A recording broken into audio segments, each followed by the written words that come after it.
Pembalasanku pada manajer sombong yang tak tahu aku pemilik perusahaan. Lampu neon putih yang dingin menyinari wajah Rendra Wibawa, atau yang kini ia paksa untuk dikenal sebagai Randy. Ia membenarkan letak kacamata bingkai tebal yang kebesaran, menyembunyikan mata tajam seorang visioner di baliknya. Kemeja polos berwarna abu-abu yang sedikit lusuh dan ransel kain yang tampak muram melengkapi penampilan barunya. Jauh sekali dari setelan custom-made seharga mobil yang biasa ia kenakan. Rendra, pewaris dan pemegang saham tunggal dari Wibawa Group, sebuah imperium teknologi dan pemasaran terbesar di Asia Tenggara, memilih jalur yang tidak biasa. Ia tidak hanya ingin tahu tentang angka-angka keuntungan di laporan keuangan, ia ingin merasakan denyut nadi perusahaannya, memahami mengapa moral karyawan akhir-akhir ini serendah kabut pagi di puncak gunung. Ia merasa ada yang salah dengan budaya internal. Ada kanker arogansi yang mulai menggerogoti. Dan cara terbaik untuk mendeteksinya adalah dengan berada di garis depan, menyamar sebagai magang baru yang rentan dan mudah diabaikan. Semoga berhasil, Tuan Wibawa. Bisik sekretaris pribadinya di telepon sebelum Rendra memutus sambungan. Randy menghela napas. Petualangan barunya baru saja dimulai. Koridor lantai eksekutif divisi pemasaran terasa seperti karpet merah yang terbentang untuk dewi-dewi Olympus. Disinilah tempat semua kreativitas dan omong kosong bersarang. Seorang staf HRD yang ramah, namun terlihat sedikit gugup, mengantarnya. Ini tempat Anda, Randy. Meja paling ujung, dekat jendela. Dan ini, Bu Alia Sanjaya, manajer divisi kita.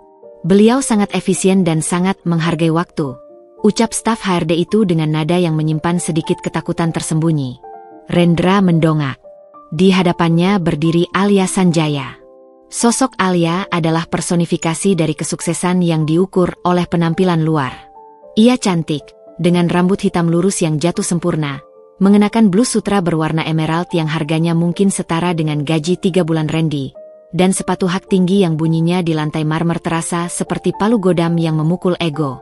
Alia baru berusia 29 tahun, lulusan terbaik dari universitas luar negeri ternama, dan memang, secara teknis, ia adalah yang terbaik di divisi ini.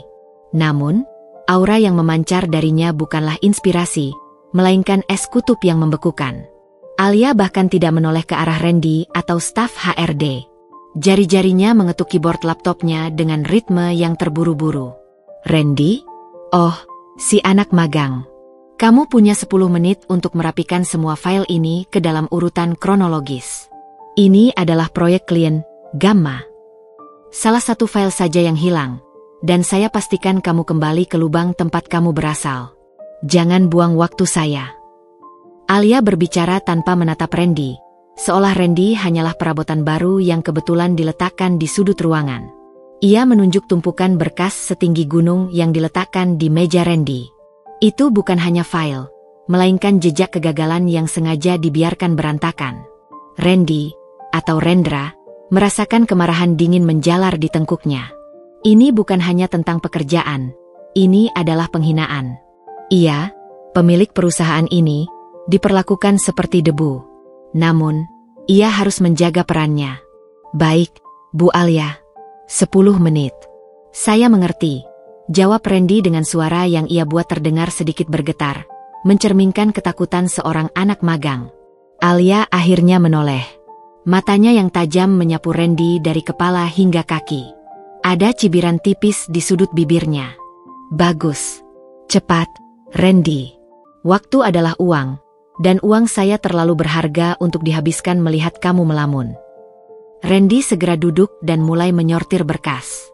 Matanya yang terlatih menyerap informasi dengan kecepatan tinggi. Ia tahu betul proyek Gamma ini. Ia yang menyetujui anggarannya bulan lalu. Tumpukan berkas ini adalah hasil riset selama 6 bulan. Dan membuatnya berurutan dalam 10 menit adalah tugas yang dibuat untuk gagal. Tak jauh darinya, seorang wanita muda dengan senyum ramah bernama Bintang menatap Randy dengan iba. Bintang adalah asosiate marketing, dikenal karena ketulusannya dan sering menjadi korban sindiran halus Alia. Bintang berjalan pelan, pura-pura mencari pulpen di dekat meja Randy. TSSD. Randy. Pelan-pelan saja.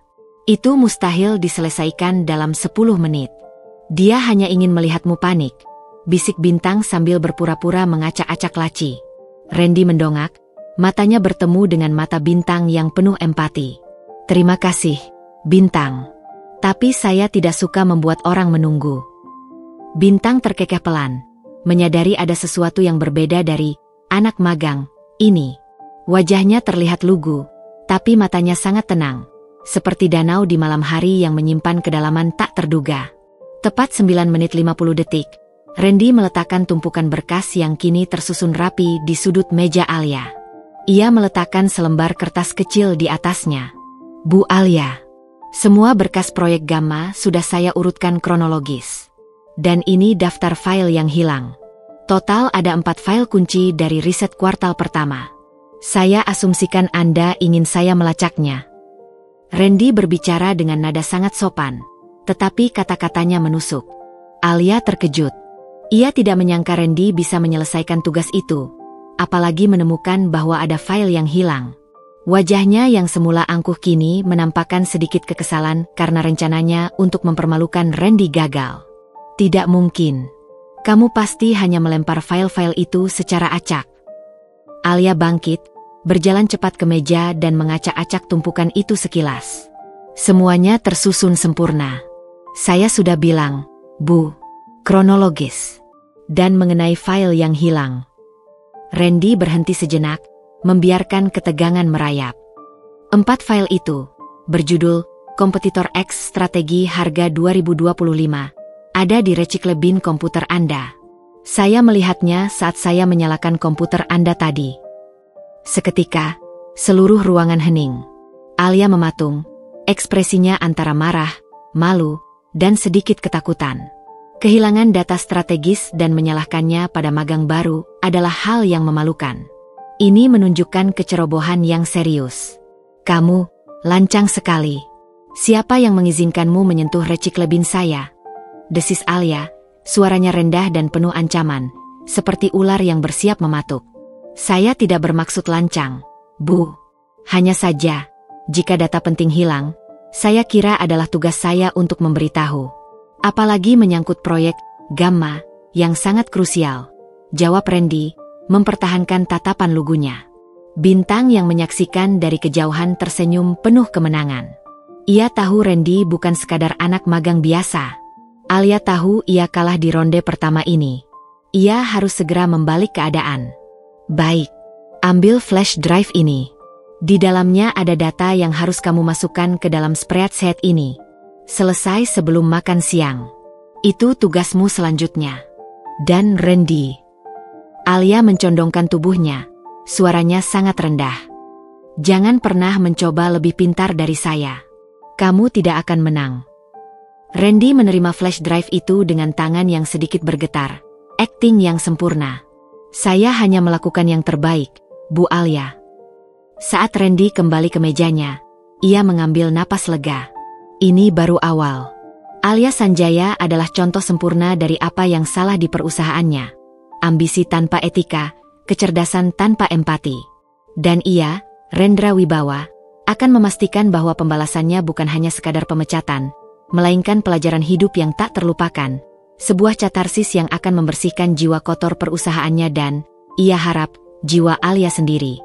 Ia memasukkan flash drive itu ke laptopnya. Data yang ada di dalamnya ternyata hanyalah daftar belanjaan Alia untuk akhir pekan, mulai dari sampo khusus hingga file foto liburan. Randy menggelengkan kepala. Ternyata, pembalasan, ini akan lebih mudah dan lebih menyentuh hati dari yang kubayangkan, pikir Rendra, sambil menekan tombol hapus pada file daftar belanjaan itu dan mulai mengerjakan analisis strategis yang sebenarnya harus ia kerjakan, yaitu memperbaiki celah di proyek Gamma yang ditinggalkan Alia. Ia mendongak, dan matanya bertemu dengan Bintang yang tersenyum padanya. Seolah-olah Bintang tahu ada rahasia besar yang tersembunyi di balik kacamata tebal itu. Randy menekan tombol delete pada folder yang berisi daftar belanjaan Alia. Pekerjaan kecil itu, yang disamarkan sebagai tugas penting oleh sang manajer, adalah tamparan keras di wajahnya. Ia, pemilik Wibawa Group, disuruh mengurus urusan pribadi bosnya yang sombong. Namun, justru inilah yang ia cari. Bukti konkret arogansi yang selama ini hanya tersaji di laporan HRD yang dibungkus manis. Pagi itu, meja Randy yang terletak di sudut ruangan, terasa seperti pulau terasing di tengah samudra kesibukan. Ia melanjutkan pekerjaannya yang sebenarnya, membuat analisis detail yang seharusnya disiapkan Alia untuk proyek Gamma, sementara telinganya tetap waspada. Randy. Suara Alia melengking dari balik biliknya. Kopi saya. Kenapa belum ada di meja saya? Kamu pikir kamu sedang magang di kafe? Hah? Randy, yang baru saja menyelesaikan satu halaman penuh analisis data krusial, beranjak tanpa protes. Ia tahu persis bagaimana kopi Alia, latte tanpa gula, suhu harus tepat 65 derajat Celcius, dan busa foam tidak boleh lebih dari 1 cm. Sebuah ritual yang memakan waktu, yang seharusnya bisa dilakukan Alia sendiri atau oleh staf kebersihan, bukan oleh seorang calon Chief Strategy Officer perusahaannya. Saat ia berjalan menuju pantry, Bintang mendekatinya, membawa tumpukan file di tangan. Hei, Randy, mau kubantu bawakan kopinya? Kamu terlihat seperti butler daripada marketer, bisik Bintang, matanya menunjukkan kekhawatiran. Randy tersenyum tipis. Senyum itu tulus, jauh dari kepura-puraan yang ia tampilkan di depan Alia. Tidak apa-apa, Bintang. Saya harus menjalani peran saya dengan totalitas. Lagi pula, saya penasaran berapa lama dia akan terus bermain-main seperti ini. Dia sudah seperti ini sejak dipromosikan. Dulu Alia tidak separah ini. Tapi sekarang, ia melihat kita semua hanya sebagai tangga menuju langit. Dan kamu, anak magang, adalah keset favoritnya, kata Bintang dengan suara pelan, penuh makna. Hati-hati, Randy. Terlalu baik di sini hanya akan membuatmu diinjak. Saya menghargai peringatanmu, Bintang. Tapi saya datang ke sini untuk diinjak, jawab Randy, setengah bergurau. Ia membuat kopi Alia dengan ketelitian sempurna, memastikan termometer digital yang ia bawa menunjukkan angka 65. Ia meletakkannya di meja Alia. Alia mengambil cangkir itu, menyesapnya, dan mengerutkan dahinya. Ini agak terlalu dingin. Kamu harus mengulanginya. Dan pastikan kamu membuang sisa kopi yang sudah kamu buat ini ke tempat sampah organik, bukan yang lain. Saya tidak mau ada jejak kesalahanmu. Perintah yang jelas-jelas dibuat-buat, tujuannya hanya untuk membuang waktu Randy. Randy mengangguk, mengambil cangkir, dan kembali ke pantry. Rasa frustrasi mulai merayapi benaknya, bukan karena pekerjaannya, tapi karena pemborosan energi yang diciptakan Alia. Tak lama setelah ia kembali ke mejanya, intervensi lain muncul. Randy, mobil saya hari ini tidak mau di starter. Kunci ada di meja saya. Tolong bawa ke bengkel langganan saya di Kebon Jeruk. Ingat, harus di sana sebelum pukul 1 siang. Kalau terlambat, kamu yang tanggung biayanya. Alia berbicara seolah sedang mendiktekan undang-undang. Tapi, Bu Alia, ini masih jam 10. Dan saya ada tugas analisis, Gamma, yang harus selesai sebelum makan siang. Tugas yang sangat mendesak, kan? Tanya Randy, berusaha bersikap logis. Alia menatapnya dengan pandangan dingin. Matanya seperti dua kepingan kuarts yang tanpa kehangatan. Prioritas, Randy.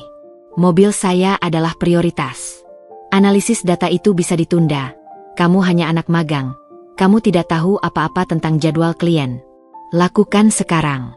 Atau kamu mau saya hubungi HRD dan bilang kamu menolak perintah? Ancaman itu jelas. Randy hanya bisa mengangguk dan mengambil kunci mobil sport mewah milik Alia. Ia memandang Bintang yang menggelengkan kepala dengan ekspresi kasihan.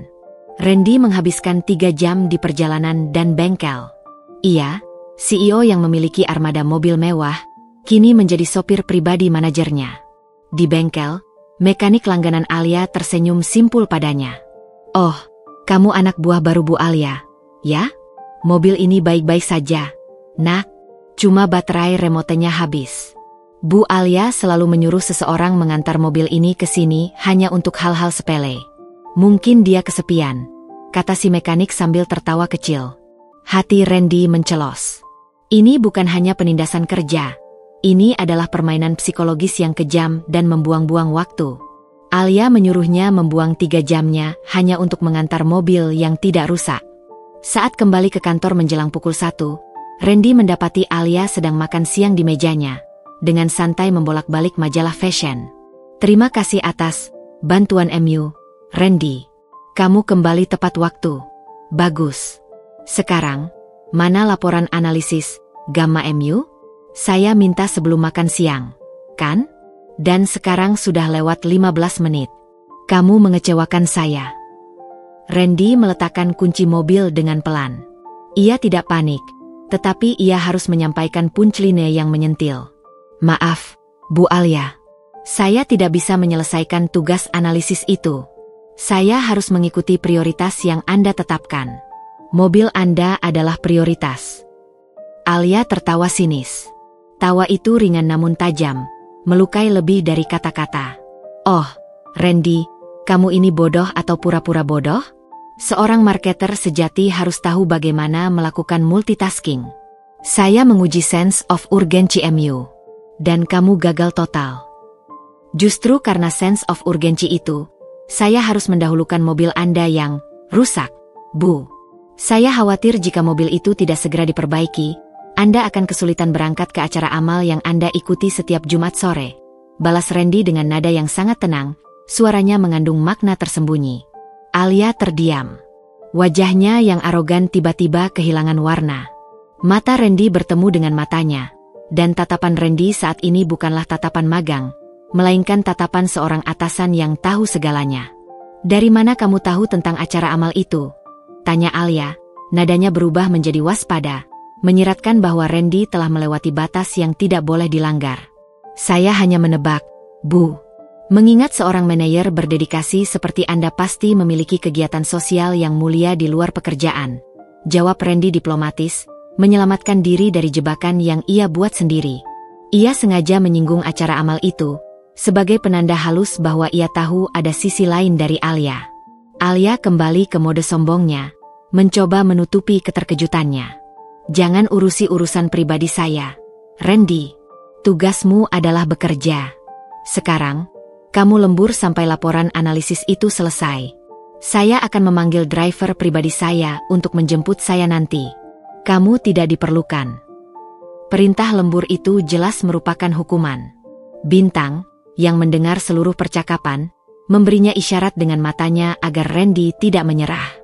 Saat jam pulang kantor tiba, seluruh staf berpamitan pada Randy, meninggalkan sunyi senyap yang hanya diisi oleh suara ketikan keyboard Randy dan suara Bintang yang masih duduk di mejanya. "Randy, kamu tidak perlu lembur," kata Bintang pelan, mendekati meja Randy. "Harus, Bintang. Saya harus menyelesaikan analisis ini.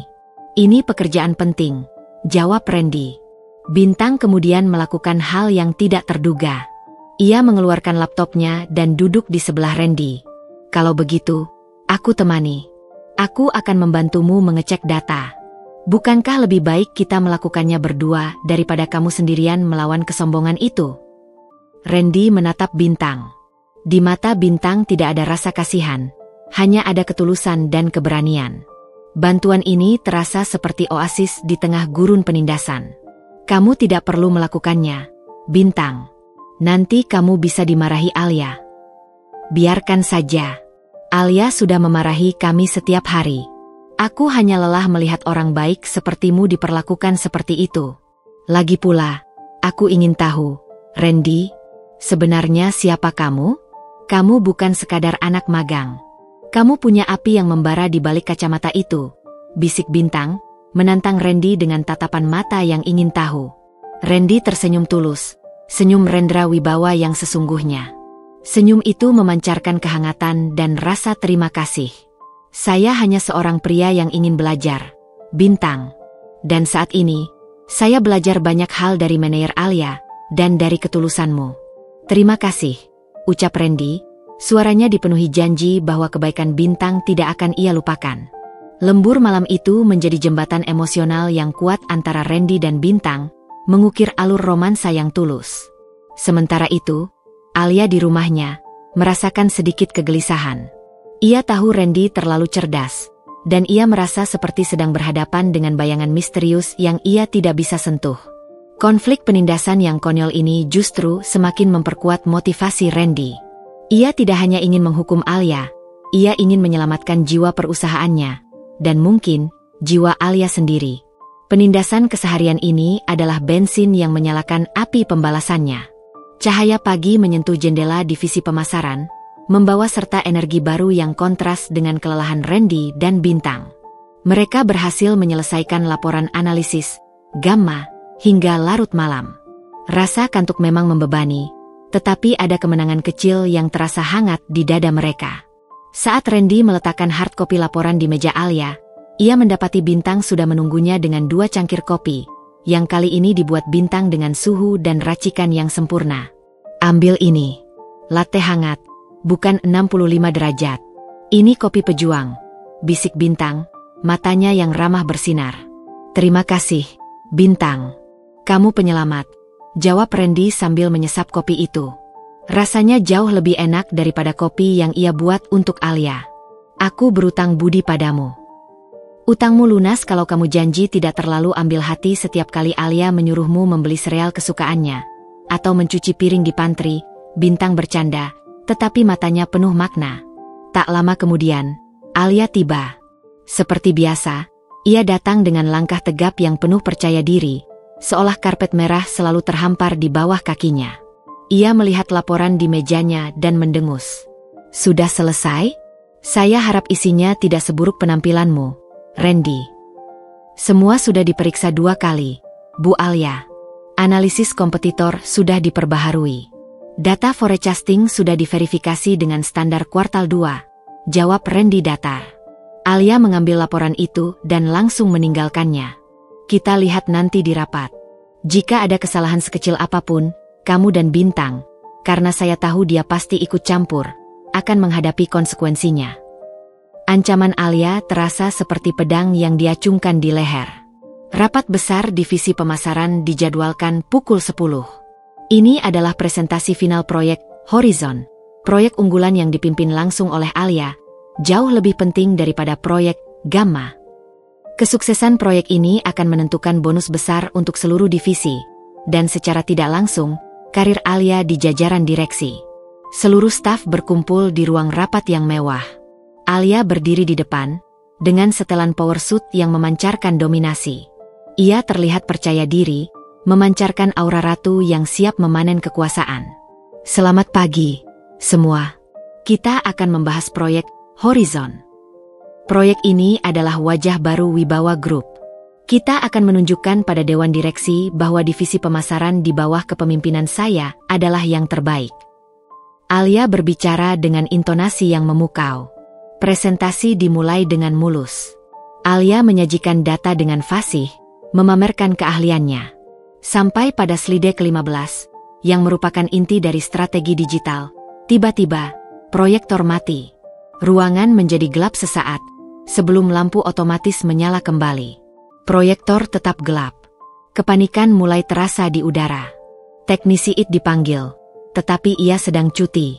Staf lain mencoba berbagai tombol, tetapi proyektor mati total, seperti jantung yang berhenti berdetak. Alia, yang wajahnya sedari tadi memancarkan kesombongan, kini mulai pucat. Ada apa ini? Kenapa proyektornya mati? Cepat perbaiki.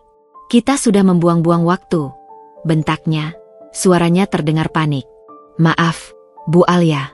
Kabel HDMI-nya sepertinya short. Saya akan coba reboot proyektornya, ucap salah satu staf IT muda yang tampak bingung. Alia semakin frustrasi. Tidak ada waktu untuk reboot. Dewan direksi akan datang sebentar lagi. Siapa di sini yang bisa mengganti kabel? Atau lebih baik lagi, siapa yang punya backup di laptop lain? Keadaan semakin buruk ketika Alia mencoba memindahkan file ke laptop lain.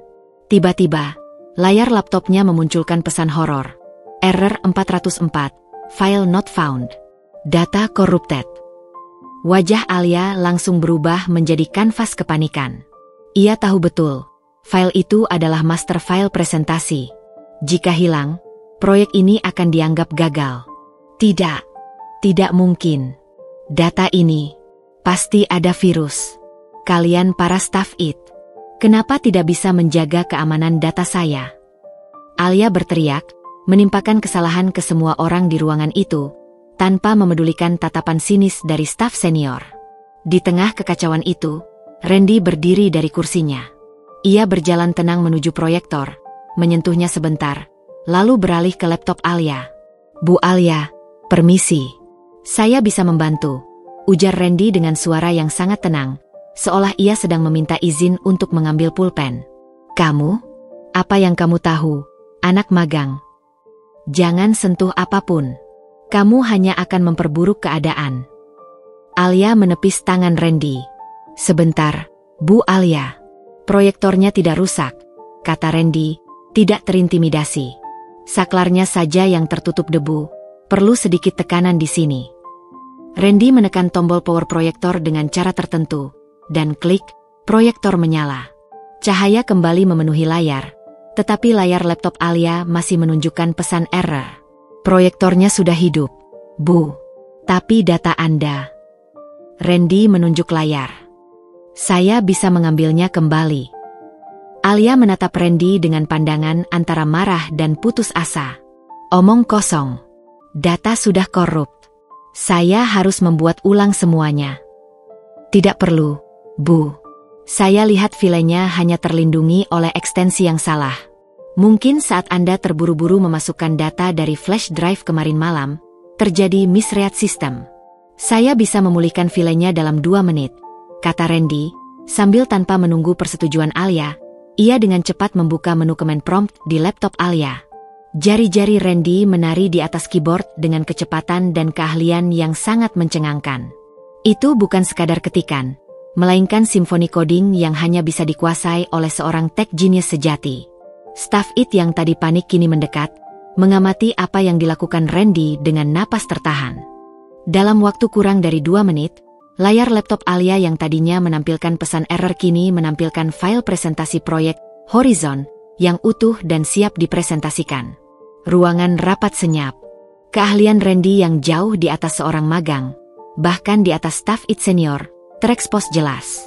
Randy menutup laptop Alia, lalu mundur selangkah, menundukkan kepala. "Sudah siap, Bu Alia. Silakan dilanjutkan," ucap Randy, kembali ke mode magang yang sopan dan sedikit canggung. Alia menatap laptopnya, lalu menatap Randy. Wajahnya kini tidak hanya pucat, tetapi juga didera badai emosi yang bergejolak. Rasa malu karena panik, kesal karena diselamatkan oleh pesuruhnya, dan sedikit ketakutan akan siapa sebenarnya Randy ini. "Siapa kamu sebenarnya, Randy?" bisik Alia, suaranya nyaris tak terdengar, bukan lagi teriakan manajer, tetapi pertanyaan pribadi yang putus asa. "Saya hanya anak magang yang kebetulan memiliki sedikit latar belakang di IT, Bu. Keluarga saya punya warung servis komputer kecil di kampung," jawab Randy dengan alasan yang sangat meyakinkan. "Saya hanya ingin memastikan proyek penting ini berjalan lancar. Itu saja." Bintang, yang duduk di barisan belakang, tersenyum bangga. Ia tahu cerita warung servis komputer itu hanyalah topeng porselen untuk menyembunyikan kecemerlangan yang nyata. Alia mengendalikan diri. Ia mengambil napas dalam-dalam. "Baik. Terima kasih, Randy. Kamu bisa kembali ke mejamu. Dan jangan pernah berlagak sok tahu lagi di depan para direktur." Bukannya memuji Randy, Alia malah mencoba meremehkan keahliannya. Randy kembali ke mejanya, hatinya dipenuhi campuran kepuasan dan rasa muak. Keahlian yang ia miliki, yang ia gunakan untuk menyelamatkan proyek triliunan perusahaan, hanya dibalas dengan sindiran. Namun, di balik kegelisahan Alia, ada sesuatu yang berubah. Ketakutannya pada Randy tidak lagi didasari oleh ancaman karir, tetapi oleh kekuatan misterius yang ia tidak bisa kuasai. Dia tahu cara memperbaiki, dan dia tahu cara menemukan data yang hilang. Ancaman ini jauh lebih dalam. Randy duduk di mejanya, menyesap kopi dari Bintang. Ia tahu, jaring laba-laba yang ia tebar di divisi pemasaran ini mulai menjerat. Penindasan akan berlanjut, tetapi kini diselimuti oleh keraguan dan rasa takut Alia. Ketenangan sesaat di divisi pemasaran pasca insiden proyektor tak bertahan lama. Meskipun Randy telah menyelamatkan presentasi Project Horizon, Alia Sanjaya tampaknya tidak sudi mengakui keunggulan siapapun, apalagi seorang magang yang ia anggap penyelamat tak diundang. Beberapa hari berikutnya terasa seperti berjalan di atas pecahan kaca bagi Randy. Alia tidak lagi menugaskannya membeli kopi atau mengurus mobil. Alia tahu, Randy terlalu cerdas untuk tugas remeh-temeh. Kini, ia menggunakan senjata yang lebih halus dan lebih mematikan, memberikan tugas yang mustahil untuk diselesaikan. Tujuannya murni untuk melihat Randy gagal dan mempermalukannya secara profesional. Suatu sore, Alia memanggil Randy ke mejanya. Wajahnya memancarkan aura dingin yang terkontrol, lebih berbahaya daripada teriakan panik. Randy, klien Titan Group, menawarkan proyek branding besar. Target demografi mereka sangat spesifik, yaitu para profesional muda yang baru memulai karir di sektor teknologi. Saya butuh laporan analisis pasar mendalam, lengkap dengan persona konsumen dan strategi konten omnichannel, ujar Alia, nadanya sangat formal. Tentu, Bu Alia. Untuk kapan deadline-nya? Tanya Randy, bersiap mencatat. Alia tersenyum tipis, senyum yang terasa seperti 9 jarum es. Besok pagi, pukul 8. Saya akan mempresentasikannya kepada tim inti saya. Jadi pastikan laporan itu sempurna. Jika tidak, saya akan anggap kamu telah membuang waktu satu divisi. Randy menahan napas. Laporan sedalam itu, yang biasanya membutuhkan tim dan waktu minimal 1 minggu, harus selesai dalam 1 malam. Ini bukan tugas. Ini adalah hukuman mati profesional. Bu Alia, dengan segala hormat, data yang dibutuhkan untuk analisis omnichannel sangat kompleks. Perlu akses ke server data luar yang memerlukan otorisasi Chief Data Officer. Saya rasa ini tidak mungkin selesai dalam semalam, ujar Randy, berusaha menentang secara logis, bukan emosional. Alia menyandarkan punggung ke kursinya, menatap Randy dari atas ke bawah. Oh, Randy, si genius it. Saya kira kamu bisa menyelesaikan apapun. Jika warung servis komputermu bisa menyelesaikan masalah chipset dalam 5 menit, laporan sederhana ini seharusnya hanya masalah jam. Apa yang kamu takutkan, Randy? Takut keahlianmu tidak sehebat omonganmu. Saya tidak takut, Bu. Saya hanya menyarankan alokasi waktu yang realistis untuk memastikan kualitas. Balas Randy, mempertahankan ketenangannya. Tidak ada negosiasi. Pukul 8 pagi. Jika gagal, kamu tahu konsekuensinya. Alia mengakhiri percakapan, kembali ke laptopnya, menganggap Randy sudah selesai. Randy kembali ke mejanya, tangannya mengepal. Ia bisa saja menyelesaikan laporan ini dengan sempurna dalam waktu 4 jam. Ia hanya perlu mengakses database pribadinya yang jauh lebih kuat daripada server Wibawa Group. Namun, ia juga sadar, ia tidak boleh membuat Alia terlalu mudah menang. Bintang mendekat, wajahnya dipenuhi kekhawatiran. Dia sudah gila. Randy, proyek Titan, itu sangat tricky. Jangan ambil risiko, tolak saja. Kita semua akan membelamu. Tidak bisa, Bintang. Kalau aku tolak, dia akan memecatku dengan alasan indisipliner, dan penyamaranku akan berakhir prematur. Aku harus mencari cara untuk menang, tapi dengan sedikit trik. Randy tersenyum misterius. Aku harus membiarkan kesombongannya yang menghukum dirinya sendiri. Malam itu, Randy bekerja keras. Ia menyelesaikan sebagian besar laporan, menggunakan data yang paling valid yang bisa ia kumpulkan dalam waktu singkat. Namun, ia sengaja meninggalkan satu lubang fatal dalam strategi konten. Ia menolak saran briliannya sendiri, yaitu strategi micro-influencer yang sedang tren, dan menggantinya dengan strategi iklan billboard kuno yang sudah terbukti gagal. Randy pernah memberi saran tentang micro-influencer kepada Alia beberapa hari lalu, tetapi Alia dengan angkuh menolaknya sebagai ide anak magang yang terobsesi media sosial. Keesokan paginya, laporan itu tersaji di meja Alia tepat pukul 7.59. Rapi, tebal, dan terlihat meyakinkan. Alia, yang sudah siap dengan pena merahnya, membolak-balik laporan itu dengan cepat. Ia mencari kesalahan ejaan, kesalahan format, atau ketidaklengkapan data. Namun, ia tidak menemukan apapun yang jelas. Di bagian akhir, ia melihat strategi konten yang diusulkan, iklan billboard besar-besaran di pusat kota. Alia tersenyum puas. Ia tahu persis iklan billboard itu adalah strategi lama yang safe tetapi tidak efektif untuk demografi Titan. Inilah celah yang ia cari. Randy, panggil Alia saat tim inti berkumpul untuk rapat dadakan. Laporanmu bagus, tetapi sangat kuno. Strategi iklan billboard ini tidak akan bekerja untuk Titan Group. Kita perlu yang lebih modern, lebih canggih. Saya rasa kamu tidak bisa berpikir jauh melampaui masa lalu. Randy hanya menunduk. Maaf, Bu Alia. Saya sudah berusaha yang terbaik dengan waktu yang ada. Saya tidak punya waktu untuk menganalisis tren baru. Alia mengambil pena, melingkari bagian billboard. Baik, kalau begitu, saya akan perbaiki. Saya akan ganti ini dengan strategi multiplatform interaktif yang saya buat minggu lalu. Strategi billboard ini akan saya jadikan backup saja, untuk menunjukkan bahwa opsi konservatif ini sudah tidak relevan. Terima kasih, Randy. Kamu boleh pergi. Alia merasa menang. Ia tidak hanya berhasil membuat Randy lembur semalaman, tetapi ia juga bisa memamerkan kecerdasannya dengan mengoreksi laporan magang. Namun, yang tidak diketahui Alia adalah, Randy sudah memasukkan strategi microinfluencer yang ia sarankan ke dalam laporan resmi perusahaan yang sudah diserahkan ke server utama sebelum ia menyerahkan salinan cetak yang sudah ia sabotase ke Alia. Salinan yang Randy berikan kepada Alia hanyalah draft lama yang sengaja disisipi billboard. Sore harinya, Alia mempresentasikan strategi revisinya kepada tim inti Titan Group. Presentasi itu berjalan mulus, penuh pujian. Mereka menyukai strategi multiplatform interaktif yang Alia presentasikan. Klien pun terlihat puas, dan perjanjian kerjasama pun tinggal menunggu tanda tangan. Saat Alia sedang merayakan kemenangannya dengan tim di ruangannya, Randy menerima notifikasi di ponsel pribadinya, ponsel rahasia yang ia gunakan sebagai Rendra Wibawa. Notifikasi itu adalah email dari CEO Titan Group yang ditujukan kepada Dewan Direksi Wibawa Group.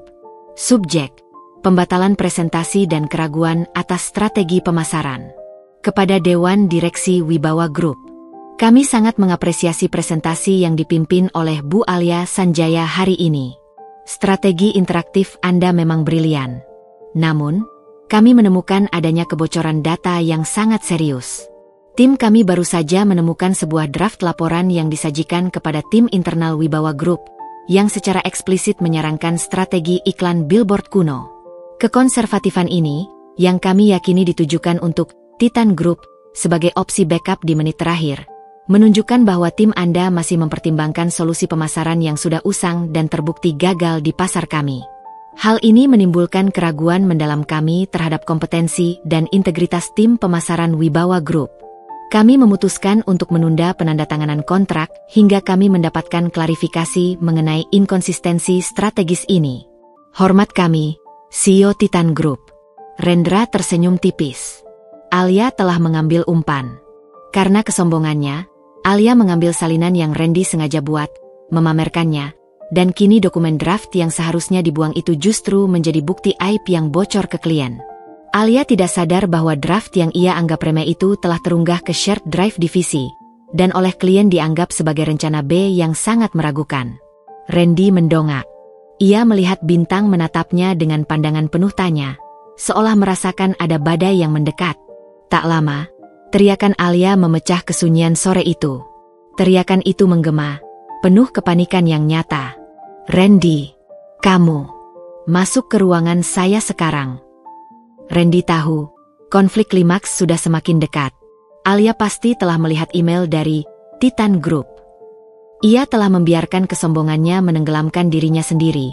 Dan kini, Randy siap untuk menghadapi tuduhan besar yang akan dilontarkan Alia. Teriakan Alia yang memecah kesunyian kantor terasa seperti gempa susulan setelah guncangan besar yang disebabkan oleh email dari Titan Group.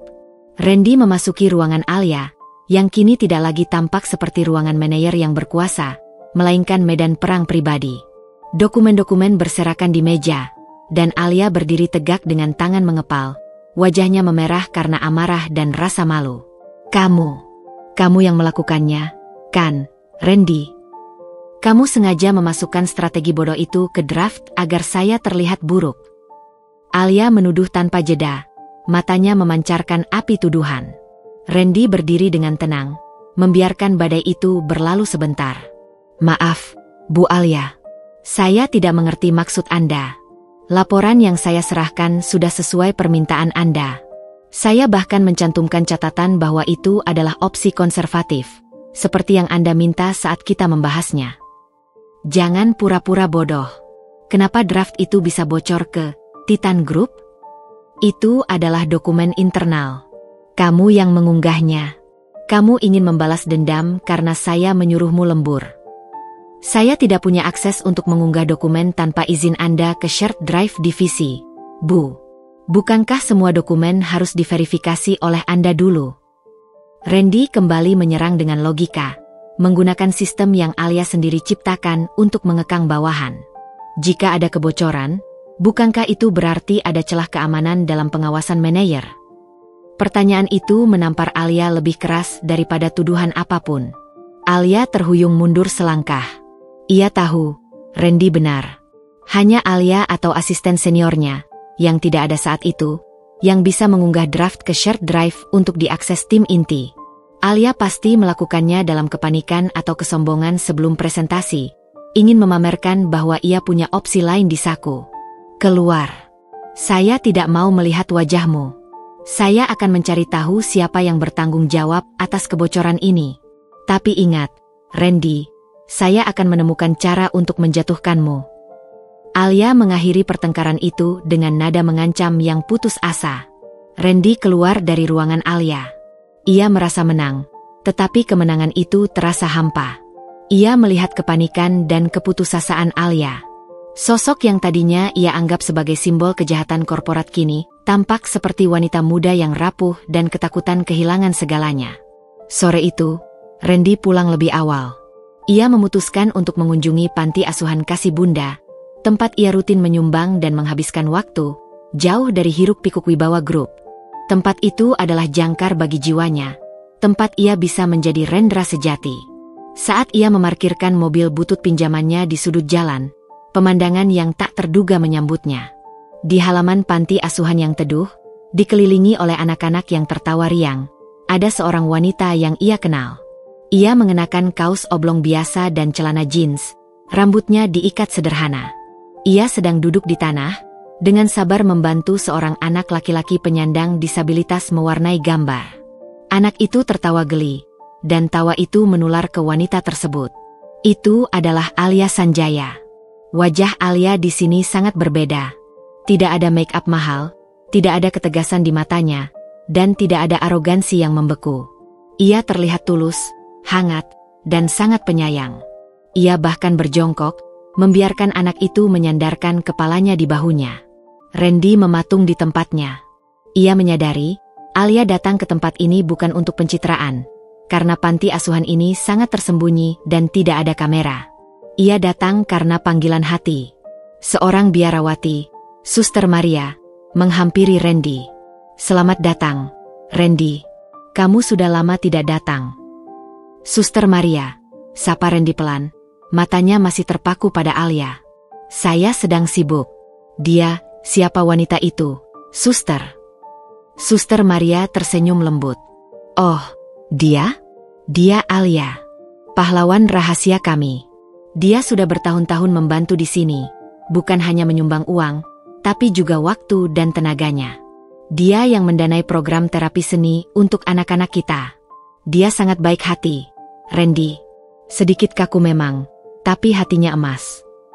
Randy merasakan dinding kebencian yang selama ini ia bangun runtuh. Pembalasannya, yang ia rencanakan dengan begitu matang, tiba-tiba terasa kejam dan tidak adil. Bagaimana mungkin seseorang yang begitu kejam di kantor bisa menjadi malaikat di tempat lain? Ia memutuskan untuk menghampiri Alia.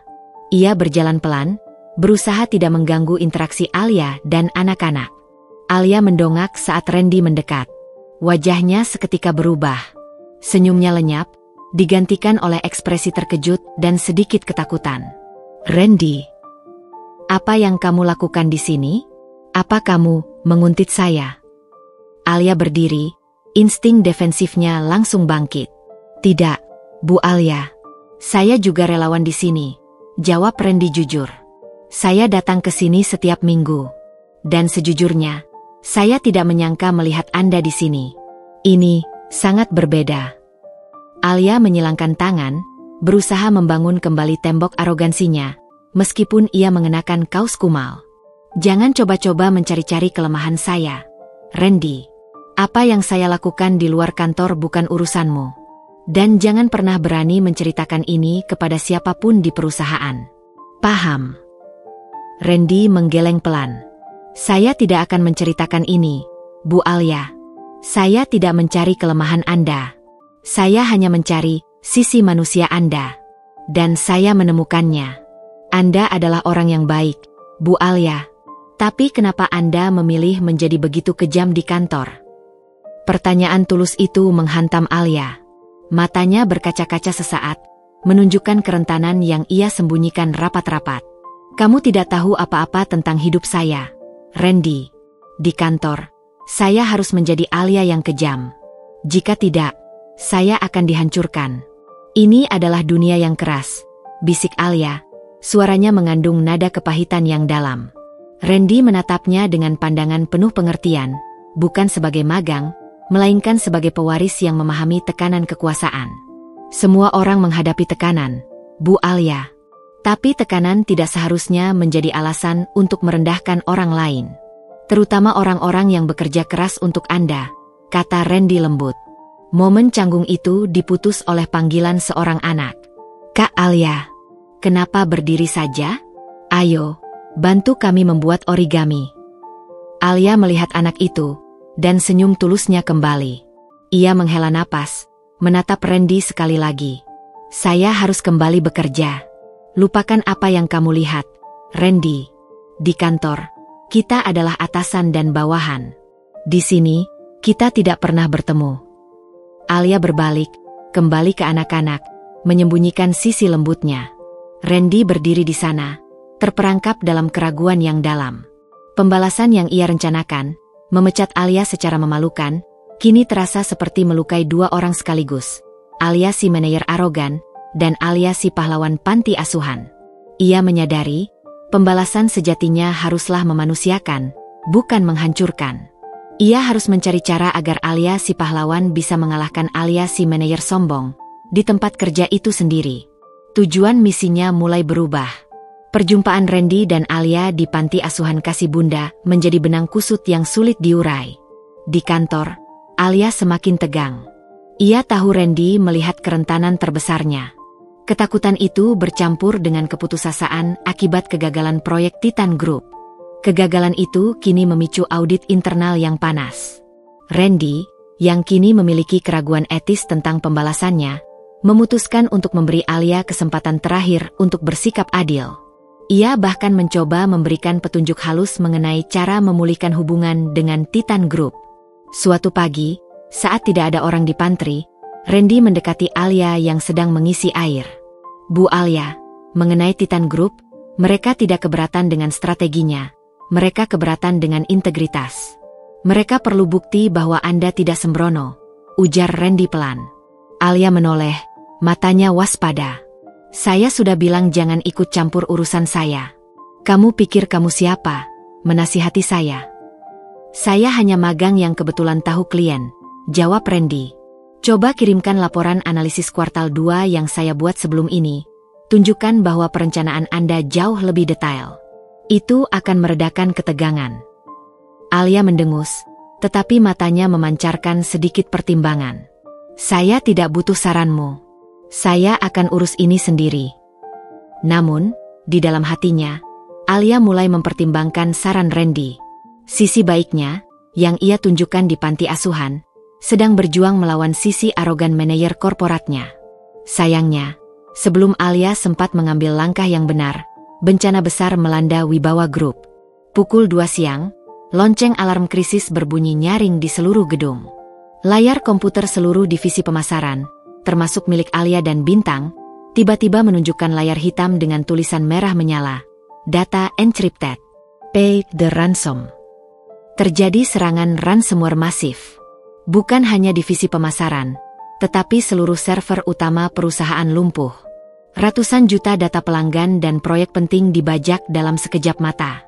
Kerugian yang mengancam tidak hanya finansial, tetapi juga reputasi perusahaan selama puluhan tahun. Kekacauan melanda lantai eksekutif. Direktur-direktur berlarian panik. Alia, yang sebelumnya angkuh, kini tampak benar-benar terpukul, seolah dihantam petir. Ia tahu, ini bukan lagi tentang kegagalan proyek, ini adalah masalah hukum dan kelangsungan hidup perusahaan. Tim IT utama berjuang mati-matian di ruang server, tetapi enkripsi data terlalu kuat. Siapa yang terakhir kali mengakses server tanpa izin tim IT? Teriak seorang manajer senior dari divisi keuangan. Kita harus mencari backdoor-nya. Alia, yang sedang panik dan mencari jalan keluar, mengingat perkataan Randy, ia bisa memperbaiki, dan ia tahu cara menemukan data yang hilang. Ingatan itu memicu ide busuk di otaknya. Ia harus mencari kambing hitam agar dirinya tetap aman dari penyelidikan. Alia berlari ke biliknya, membolak-balik lock akses sistem dengan tergesa-gesa. Ia menemukan apa yang ia cari, rekaman akses Randy semalam. Malam sebelumnya, Randy memang mengakses server saat lembur bersama Bintang, bukan untuk merusak, melainkan untuk memperkuat keamanan data karena ia sudah mencium adanya phishing attempt yang mencurigakan di email Alia. Alia tidak peduli dengan konteksnya. Baginya, ini adalah peluang emas untuk membersihkan namanya. Dengan langkah tegap yang dipenuhi kepura-puraan, Alia menuju ruang server yang dipenuhi para direktur dan teknisi. "Saya tahu siapa pelakunya," seru Alia, suaranya lantang, memotong pembicaraan tegang para petinggi. Orang yang terakhir kali mengakses server utama secara aneh adalah Randy, anak magang di divisi pemasaran. Semua mata tertuju pada Randy yang berdiri di belakang Bintang, membantu menenangkan para staf. "Bu Alia, saya hanya mencoba memperbaiki celah keamanan yang saya temukan di email Anda. Saya bisa jelaskan," kata Randy, mempertahankan ketenangan bak samudra yang dalam. Alia tertawa sinis, tawa yang memantul di dinding ruangan, terdengar kejam dan tak berperasaan. "Perbaikan? Tidak, Randy. Kamu seorang hacker. Kamu yang menyebabkan virus ini masuk saat kamu debug kemarin malam. Bukti ada di log akses. Kamu yang melakukan upload data aneh. Mungkin kamu bekerja untuk pesaing kita." Tuduhan Alia itu seperti anak panah beracun yang melesat tepat sasaran. Semua direktur kini melihat Randy, si magang lugu, dengan tatapan penuh kecurigaan. "Itu tidak benar, Bu Alia. Saya yang membantu Randy semalam. Dia hanya menginstal patch keamanan," teriak Bintang, maju membela Randy, wajahnya memancarkan kemarahan tulus. Alia menatap Bintang dengan pandangan meremehkan. "Kamu juga terlibat, Bintang. Kamu membelanya karena kalian punya hubungan. Kalian berdua berusaha menjatuhkan perusahaan ini." "Cukup, Alia." Rendra Wibawa tidak bisa lagi menahan diri. Ia tidak peduli dengan penyamarannya lagi. Ia tidak akan membiarkan Bintang ikut terseret dalam kebohongan ini. Seorang direktur operasional maju. "Randy, berikan penjelasan. Jika kamu bersalah, kamu harus segera dipecat dan diserahkan kepada polisi." Randy menatap Alia. Ia melihat ketakutan yang sesungguhnya di mata Alia. Ketakutan akan kegagalan, ketakutan akan pengkhianatan. Alia memilih untuk menghancurkan orang lain demi menyelamatkan dirinya. "Baik, saya akan berikan penjelasan," ujar Randy, suaranya kini berbeda, tidak ada lagi nada canggung seorang magang, melainkan suara yang penuh otoritas yang selama ini ia sembunyikan. "Pertama, serangan ransomware ini bukanlah virus lokal yang saya masukkan, melainkan serangan terstruktur dari luar yang memanfaatkan celah sistem operasi lama. Kedua, saya punya solusi untuk memulihkan data tanpa membayar tebusan," kata Randy. "Omong kosong. Jika kamu bisa, kenapa tim IT kita tidak bisa?" bentak Alia. Randy mengabaikan Alia. Ia menoleh kepada direktur operasional. "Beri saya waktu 15 menit. Saya akan buktikan bahwa tuduhan Bu Alia tidak berdasar, dan saya akan menyelamatkan data perusahaan. Jika saya gagal, saya bersedia dipecat dan diserahkan ke polisi. Jika saya berhasil..." Randy berhenti, tatapannya beralih ke Alia, tatapan yang menembus hingga ke dasar jiwa Alia. "Jika saya berhasil, Bu Alia Sanjaya harus mengakui kebohongan dan kesalahannya di depan semua orang." Permintaan itu berat. Tetapi di tengah krisis, Direktur operasional hanya bisa mengangguk. Lakukan, Randy. Randy duduk di depan komputer server yang tersisa. Ia memasukkan flash drive pribadinya. Keahliannya yang ia sembunyikan, kini dilepaskan sepenuhnya. Jari-jarinya menari dengan ritme coding yang gila. Ia tidak hanya meretas enkripsi, ia membangun firewall baru dari nol. Dalam waktu 10 menit yang terasa seperti 10 jam, ia berhasil menemukan kunci dekripsi utama. Layar hitam yang tadi dipenuhi tulisan merah, kini digantikan oleh logo Wibawa Group dan sebuah notifikasi, System Restored. Security patch installed. Semua orang di ruangan itu bersorak, gembira tak terkira. Kerugian triliunan berhasil dihindari berkat seorang magang. Randy berdiri. Wajahnya tenang, tetapi ada api keadilan yang menyala. Ia menatap Alia yang kini berdiri membeku di sudut ruangan. Wajahnya seperti kertas yang baru saja terbakar. "Bu Alia," ujar Randy, suaranya tegas dan menggema. "Saya sudah membuktikan bahwa saya bukanlah pelaku. Sekarang giliran Anda menunaikan janji." Alia tahu, ia sudah tamat. Ia telah memilih untuk menghancurkan pahlawan perusahaan demi menyelamatkan egonya. Saat Alia membuka mulutnya untuk mengakui, Rendra Wibawa mengambil langkah terakhirnya. Keheningan yang mencekam menyelimuti ruang server Wibawa Group. Suara keyboard yang tadi ricuh kini digantikan oleh degup jantung para direktur dan staf yang menahan napas. Mereka baru saja menyaksikan keajaiban. Seorang magang yang dituduh hacker justru menyelamatkan perusahaan dari kehancuran finansial. Di tengah sorotan itu, Randy berdiri tegak, matanya menatap lurus ke arah Alia. Alia Sanjaya, yang selama ini dikenal sebagai benteng kesombongan, kini tampak seperti patung garam yang siap hancur. Ia kalah total. Bukan hanya di proyek Titan, tetapi kini ia gagal dalam menuduh orang yang baru saja menjadi pahlawan. "Bu Alia, janji adalah janji. Perusahaan baru saja diselamatkan. Sekarang, akuilah apa yang sudah Anda lakukan." Pinta Randy, nadanya tidak menuntut, melainkan memberi kesempatan terakhir. Alia gemetar.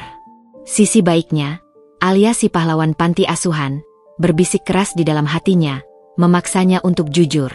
Namun, sisi lain, Alia si manajer korporat, berjuang melawan kehancuran karir yang sudah di depan mata. Saya. Suara Alia tercekat. Direktur operasional, Bapak Wijaya, yang kini merasa sangat berutang budi pada Randy, maju. "Alia, kamu harus jujur. Kami sudah mendengar semua. Kamu menuduh Randy tanpa bukti saat panik. Ini adalah pelanggaran etika serius." Alia mendongak, matanya penuh keputusasaan. "Ya, saya panik. Saya salah menuduh. Tapi saya tidak bermaksud. Saya hanya ingin menyelamatkan proyek ini, menyelamatkan diri saya sendiri. Dunia korporat kejam, Pak Wijaya. Dan dia selalu tahu segalanya. Saya takut pada Randy." Alia akhirnya mengakui, bukan tuduhan palsu ransomware-nya, melainkan motivasi di balik tindakannya. Ketakutan pada kecerdasan misterius Randy. "Alia, pengakuanmu memang penting. Tapi memanipulasi situasi untuk mencelakai karyawan, bahkan saat kamu diselamatkan, itu tidak bisa dimaafkan," ujar Pak Wijaya dengan nada kecewa. "Randy, terima kasih. Perusahaan berutang banyak padamu. Mengenai Alia, saya akan memanggil HRD untuk menyiapkan surat pemecatan."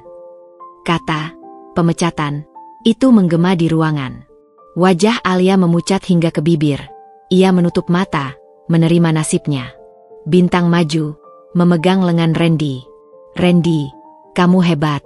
Kamu pantas mendapatkan tempat yang lebih baik dari ini."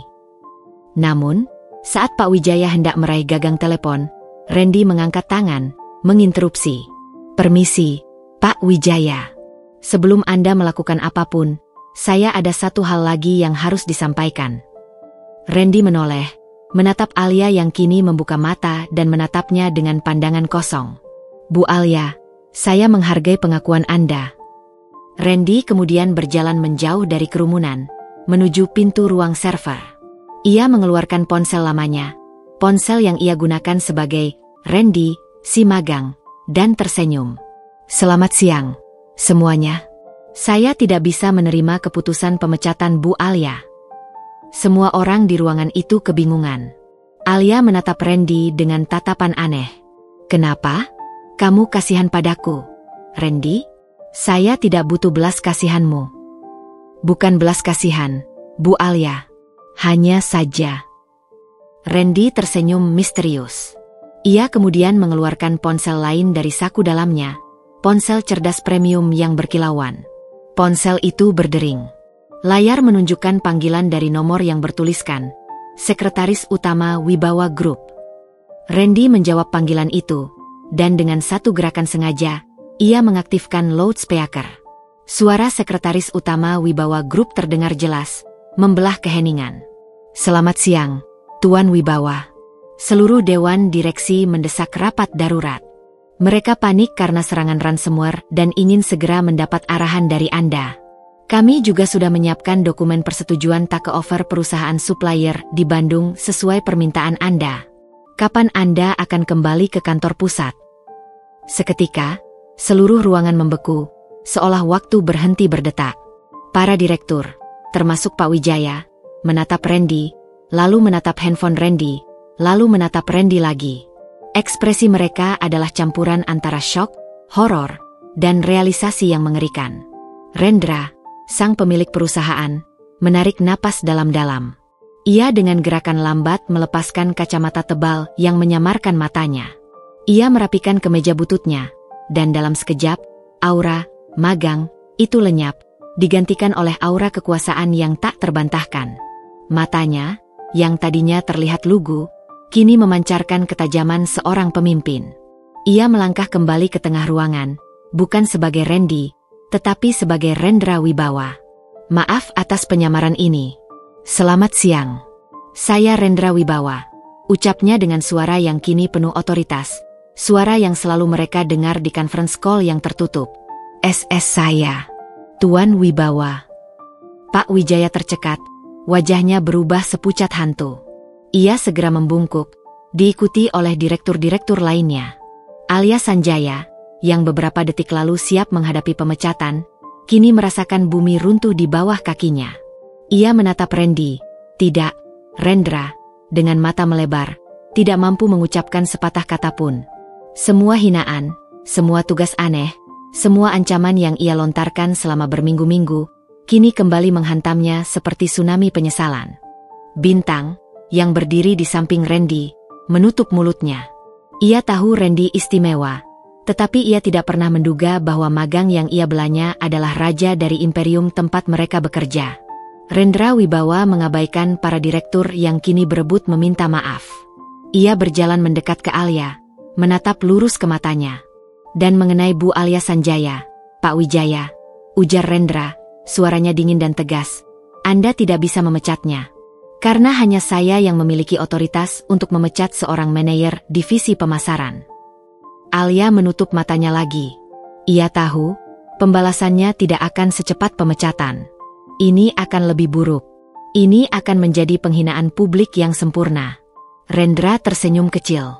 Senyum itu tidak mencerminkan kemenangan, melainkan perencanaan.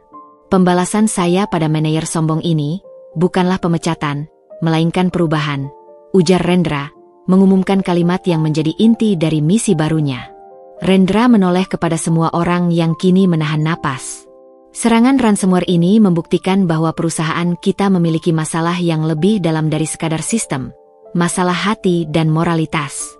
Saya menyamar untuk mencari tahu, dan saya menemukannya. Alia, Anda adalah bagian dari masalah itu. Tapi Anda juga, di luar sini, adalah orang baik. Jadi, Bu Alia Sanjaya, Rendra berhenti sejenak, membuat ketegangan itu memuncak. Saya tidak memecat Anda. Tapi saya akan menugaskan Anda ke divisi yang akan mengajarkan Anda arti sebenarnya dari kepemimpinan dan empati. Tugas Anda akan dimulai besok. Dan jika Anda gagal dalam tugas baru ini, barulah saya akan memecat Anda. Alia mendongak, matanya yang tadi kosong kini dipenuhi air mata. Pembalasan yang ia bayangkan adalah kehancuran, tetapi yang ia dapatkan adalah kesempatan kedua yang menyakitkan. Kesempatan untuk menemukan kembali Alia yang ia kenal di panti asuhan kasih bunda. Rendra Wibawa, sang pemilik, telah melepaskan senjata utamanya. Bukan pemecatan, melainkan transformasi. Ruangan server yang semula penuh kepanikan, kini sunyi seolah ditelan lubang hitam ketidakpercayaan. Para direktur dan staf masih membungkuk hormat, mencoba mencerna fakta bahwa Randy, si magang, yang baru saja menyelamatkan data triliunan mereka, adalah Rendra Wibawa, sang pemilik tunggal Wibawa Group. Rendra Wibawa melangkah keluar dari ruangan itu. Di belakangnya, Bintang menatap dengan wajah terperangah, disusul oleh Alia Sanjaya, yang kini langkahnya terasa berat, seperti terikat rantai timah. Rendra meminta semua direktur untuk kembali ke kantor dan menunggu instruksi lebih lanjut. Suara Rendra kini tidak perlu lantang. Setiap kata yang ia ucapkan membawa beban kekuasaan yang mutlak. Alia mengikuti Rendra hingga ke bekas meja magangnya, yang kini terasa seperti tahta yang tak terjangkau. Tuan Rendra, saya siap. Jika Anda ingin memanggil polisi atas tuduhan palsu saya, atau jika Anda ingin mengambil semua aset saya terima. Ucap Alia, suaranya parau, matanya menatap lantai marmer yang dingin. Rendra, yang sekarang berdiri sebagai dirinya yang asli, adalah cermin penghakiman baginya. Rendra berbalik. Ia menatap Alia bukan dengan amarah, melainkan dengan tatapan tajam seorang mentor yang kecewa. Duduk, Alia. Tidak perlu ada drama lagi. Saya tidak akan memecat Anda, dan saya tidak akan menyerahkan Anda ke polisi, kata Rendra, duduk santai di kursi yang baru seminggu lalu ia duduki sebagai magang. Alia duduk kaku di kursi di seberangnya. Lalu, apa pembalasan Anda? Menyuruh saya kembali membeli kopi dengan suhu 65 derajat selama sisa hidup saya. Rendra tertawa kecil. Anda meremehkan saya, Alia. Pembalasan saya lebih konstruktif. Anda adalah manajer pemasaran terbaik yang Wibawa Group miliki. Cerdas, ambisius, dan strategis. Sayangnya, Anda menggunakan kecerdasan itu untuk membangun tembok arogansi, bukan jembatan empati. Rendra kemudian mengalihkan pandangannya ke Bintang, yang masih berdiri canggung di dekat meja. Bintang, terima kasih atas keberanian dan ketulusanmu membela Randy. Kamu boleh kembali bekerja, atau ikut mendengarkan pengumuman ini. Ini juga akan memengaruhi divisi pemasaran, ujar Rendra. Bintang mengangguk pelan, memutuskan untuk tetap di sana. Matanya masih memancarkan rasa kagum yang tak terlukiskan. Rendra kembali menatap Alia. Nada suaranya berubah menjadi formal, profesional, dan final. Mulai besok, Bu Alia Sanjaya, Anda tidak lagi menjabat sebagai manajer divisi pemasaran. Saya memindahkan Anda ke divisi yang baru saja saya bentuk, Divisi Pengembangan Masyarakat dan Tanggung Jawab Sosial Perusahaan, CSR. Alia terkejut. Pemasaran adalah glamor, angka, dan kekuasaan. CSR adalah kotoran, keringat, dan dana yang dikeluarkan, bukan yang masuk. Bagi Alia yang ambisius, ini adalah hukuman mati yang jauh lebih buruk daripada pemecatan. CSR? Tuan Rendra. Dengan segala hormat, itu adalah divisi yang paling tidak saya minati. Saya ahli dalam strategi pasar, bukan dalam mendistribusikan sembako atau mengurus panti asuhan. Protes Alia, insting korporatnya muncul. Tepat, sahut Rendra tegas. Itu sebabnya saya menugaskan Anda di sana. Tugas Anda adalah menjadi kepala divisi CSR. Anda harus merumuskan, memimpin, dan melaksanakan program-program sosial kami selama 6 bulan ke depan. Program yang harus Anda rancang harus bersifat sustainable dan berorientasi pada manusia, bukan hanya branding perusahaan. Rendra mengambil jeda, membiarkan Alia mencerna betapa berat hukuman ini baginya. Pemasaran adalah tentang bagaimana Anda membuat orang menginginkan apa yang Anda miliki. CSR yang akan Anda pimpin adalah tentang bagaimana Anda membuat orang membutuhkan apa yang Anda miliki, dan bagaimana Anda memberi tanpa pamrih. Anda harus bekerja langsung di lapangan. Alia, jauh dari high heels Anda, jauh dari meja mewah Anda, dan jauh dari arogansi yang Anda bangun. Ini bukan hukuman, Alia. Ini adalah kesempatan untuk menemukan manajer yang lebih baik di dalam dirimu, ujar Rendra, mengutip kalimat yang ia rencanakan sejak ia melihat Alia di panti asuhan. Alia menatap Rendra dengan mata basah. Ia tahu Rendra melakukan ini karena tahu tentang panti asuhan kasih bunda. Rendra telah memegang kartu as rahasianya, hati nuraninya. Kenapa? Kenapa Anda tidak memecat saya? Anda punya semua alasan di dunia untuk menghancurkan saya, tanya Alia. Suaranya kini kembali penuh kepahitan, bukan kesombongan. Karena saya tahu siapa Anda di luar sana. Saya tahu Anda membantu panti asuhan kasih bunda. Saya melihat sisi manusia dan kebaikan Anda, Alia. Dan perusahaan ini tidak boleh kehilangan orang sebaik itu, meskipun Anda menyembunyikannya di balik topeng manajer sombong. Pembalasan saya adalah memaksa Anda menjadi diri Anda yang sebenarnya, di tempat kerja. Air mata Alia tumpah. Bukan air mata penyesalan karena kalah, tetapi air mata malu karena semua topengnya terbuka. Ia menyadari, Rendra tidak berusaha menjatuhkannya, tetapi justru memberinya kesempatan yang tidak adil di dunia korporat. Tuan Rendra, saya tidak tahu harus berkata apa, bisik Alia. Cukup katakan, saya akan melakukannya. Anda harus membuktikan bahwa kesombongan Anda memiliki dasar, dan empati Anda memiliki kekuatan yang lebih besar, tantang Rendra. Saya akan melakukannya, jawab Alia, menggenggam tangannya erat-erat, menerima tugas berat itu. Rendra mengangguk puas. Ia menoleh ke Bintang, yang sedari tadi menyaksikan dialog pribadi ini dengan takjub. Bintang, saya punya tugas untukmu juga. Kamu adalah satu-satunya orang yang secara terbuka membela Randy. Kamu menunjukkan integritas yang luar biasa, kata Rendra. Kamu saya promosikan menjadi kepala tim pemasaran sementara, PLT, divisi pemasaran, efektif besok. Tugasmu adalah menjaga agar divisi tetap berjalan tanpa Alia, dan melatih staf untuk memiliki etika dan empati sepertimu. Wajah Bintang berseri-seri, tak menyangka keberaniannya dibalas dengan penghargaan sebesar itu.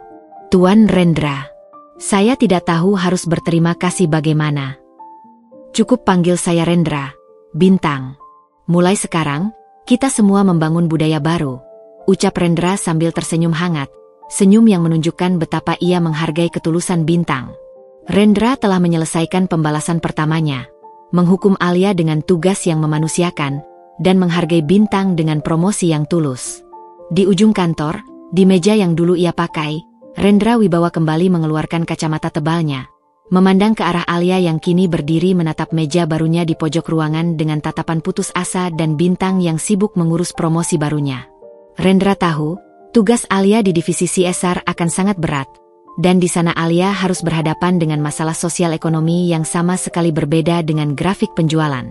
Ini baru awal dari transformasi Alia. 3 minggu berlalu sejak pengungkapan identitas Rendra Wibawa dan penugasan Alia Sanjaya ke Divisi Pengembangan Masyarakat. Suasana di Wibawa Group telah berubah drastis. Aura otoritas yang didasarkan pada ketakutan yang dipancarkan Alia telah digantikan oleh budaya hormat yang didasarkan pada ketulusan Rendra dan Bintang.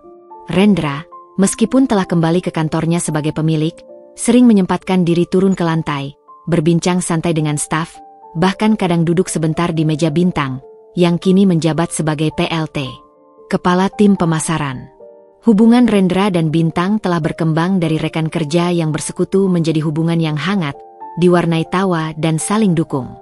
Rendra, rapatmu dengan Direktur Keuangan hari ini terasa seperti teka-teki chess. Tapi aku yakin, kamu sudah memikirkan 3 langkah ke depan, ujar Bintang suatu pagi, saat Rendra mampir ke mejanya. Rendra tersenyum. Cuma belajar dari kehidupan, Bintang. Sama seperti saat aku menyamar. Aku melihat, kamu selalu memikirkan orang lain sebelum dirimu sendiri. Rendra merendahkan suaranya. Itu kualitas yang sangat langka di lantai eksekutif ini. Dan aku menghargainya lebih dari keuntungan kuartal. Mata Bintang berbinar. Ia tahu pujian itu tulus. Aku hanya melakukan apa yang benar, Rendra. Sama seperti yang kamu lakukan saat menyelamatkan data. Ngomong-ngomong, bagaimana kabar Bu Alia? Bintang menyentuh pertanyaan yang membuat Rendra sering terdiam. Alia kini bekerja di ruangannya yang kecil dan sederhana di lantai dasar, jauh dari kemewahan divisi pemasaran. Pekerjaannya nyata, berat, dan jauh dari glamour. Ia harus bernegosiasi dengan kepala desa, menghadapi lumpur di lokasi pembangunan sekolah, dan mengurus logistik bantuan. Di sana, Alia harus belajar satu hal krusial. Kesombongan tidak bisa membeli kepercayaan, dan ambisi tidak bisa menggantikan empati. Tugas pertamanya adalah membangun pusat pelatihan digital di desa terpencil yang terisolasi.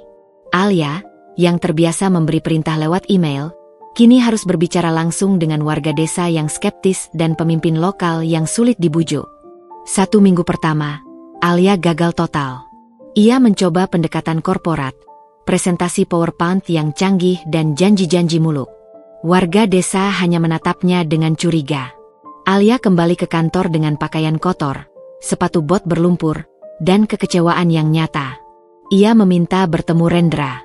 "Tuan Rendra, saya menyerah. Mereka tidak mau mendengarkan saya. Mereka melihat saya sebagai orang asing yang mau mencuri tanah mereka. Semua kecerdasan dan gelar saya tidak berguna di sana," kata Alia, duduk di depan Rendra, matanya menunjukkan kelelahan yang luar biasa, tidak ada jejak arogansi. Rendra mendengarkan dengan sabar. "Apa yang kamu lakukan, Alia?" "Saya mempresentasikan roadmap program CSR yang canggih. Saya menunjukkan return on investment bagi desa mereka jika mereka menerima teknologi kami." "Mereka hanya diam," jelas Alia, frustrasi. "Mereka tidak butuh return on investment, Alia. Mereka butuh trust. Mereka butuh merasa didengarkan, bukan diajari. Kamu terlalu banyak bicara tentang perusahaan, dan terlalu sedikit tentang mereka," ujar Rendra, suaranya lembut namun tajam. "Ingat di panti asuhan? Kamu tidak memakai power suit di sana, kan? Kamu hanya duduk di tanah dan mendengarkan. Lakukan hal yang sama.